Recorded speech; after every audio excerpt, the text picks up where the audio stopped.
Babala, sensitibo po ang aming ibabalita. Tila sinilaban ng isang babaeng modelo sa Thailand na nagpapatreatment gamit ang mga halamang gamot.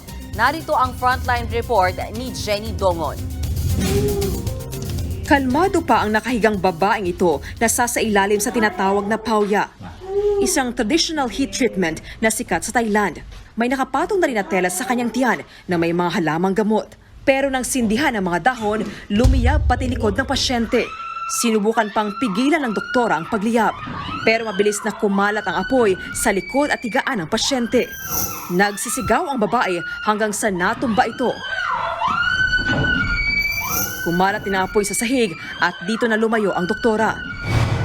Sa huli, naapula rin ang apoy ng dalawang lalaking ito. Yun nga lang, ayon sa ilang ulat, nalapnos ang balat ng pasyente na isa pa namang modelo. Nasunog din pati ibaba ng kanyang dibdib. Dahil dito, nagsampa ng kaso ang pasyente laban sa naturang klinik.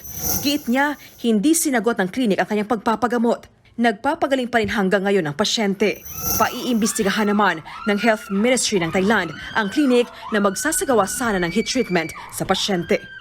Nagbabalita mula sa Frontline, Jenny Dongon, News 5. Mga kapatid, may Los Baños po. Huwag magpahuli sa mga balita at impormasyong dapat ninyong malaman. Para sa mas malawak na balitaan at diskusyon, mag-follow at mag-subscribe sa social media pages ng News 5.